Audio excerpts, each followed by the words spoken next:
on, let's hear it. I need a little more welcome.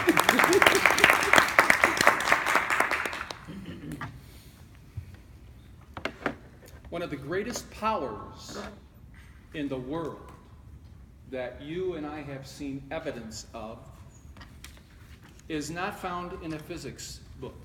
It's not found in a science book. It's called nonviolence. In my lifetime, I've had the privilege of seeing world changers use the power of nonviolence to bring about change. Mr. Toastmaster, fellow Toastmaster, and honored guest. Profound change, like Martin Luther King.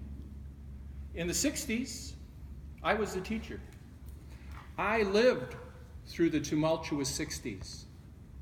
I lived through the images of firemen hosing down black people because they were marching for justice. I lived with the images of dogs biting black people because they weren't obeying the policemen to disperse. I felt the helplessness of a casual observer. What's going on? Why are they doing this? Why is this happening? So tonight I want to share with you my history of Martin Luther King and what he fought for and what it has meant to me. See, I saw the hate. I saw it. I felt it. When I used to ride to LaGrange, Illinois, the black people sat in the back of the bus. I knew there was a separation between blacks and whites. I saw the images of the no blacks allowed in the restaurant. I saw what restrooms for whites, restrooms for blacks. What's going on? Hate is mean. Martin Luther King was a game changer. He had something in his heart that said, this isn't right. I live in America. We hold these truths to be self-evident, that all men are created equal, that they are endowed by the Creator with certain inalienable rights, and among these are life, liberty, and the pursuit of happiness. I saw him deliver. I have a dream that one day all God's children will be judged by their character, not by the color of their skin. So simple, so profound, so eloquent. But there's resistance to change in the world. There always has been, and there always will be. So hateful people didn't like Martin Luther King. They weren't ready for change. The Southerners were not ready to admit blacks to the schools. George Wallace stood in front of, what school was it? What university was it? Alabama? Anyway, one of the universities.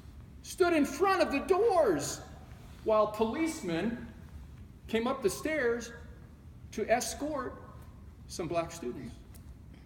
Finally, President Kennedy issued a declaration that they will be admitted, and they had the National Guard to support that effort. Martin Luther King paid the ultimate price to bring about meaningful change. To the point now where we understood what justice meant to him. He showed by his example of nonviolence that he was interested in an idea. And you know, when you look at what's going on today, he was a plain talking man. He was truly eloquent. When we hear our leaders today, we hear our politicians today, can we believe in them? We're so hurting for someone to believe in, for people to believe in. My memory is crystal clear of Martin Luther King. He believed in an ideal. He had the courage of his convictions. He marched. He went to jail. He was punished. He was beaten. And ultimately he was killed. I'm not asking you to pay the price for your beliefs in that way, but I'm asking you to reflect on what's important to you, what values are important to you, what are you willing to work for, not necessarily fight for, but work for, to make this world a better place. And so as I think of Martin Luther King on his day, that we memorialize him, I think of the ideals of justice. Justice is not a given. We have to work for it. We have to care. We have to roll up our sleeves. We have to be willing to pay a little price so that others might benefit by our actions. When I was teaching in the 60s, think of what happened. Robert Kennedy was assassinated. Martin Luther King was assassinated. And of course, I'm going out of sequence, John F. Kennedy was assassinated in 63. And Kennedy and Martin Luther King, 67, 68. Maybe both in 68. But the kids, oh my God, the kids were just heartbroken, sobbing with grief. And you know what was so beautiful about Martin Luther King? The whole country, the majority of the country believed in him.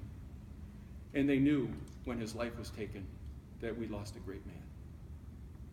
And that's why to this day, we memorialize him and think of him as a great leader who brought about meaningful change to our society. So we should not forget the price he paid to achieve his goals. And I'm going to close with a song that was written about Abraham, Martin, and John. And let's see if I can do it without my guitar. Anybody here seen my old friend Martin? Can you tell me where he's gone? He freed a lot of people, but oh, the good they die young. I just looked around and he's gone. Toastman.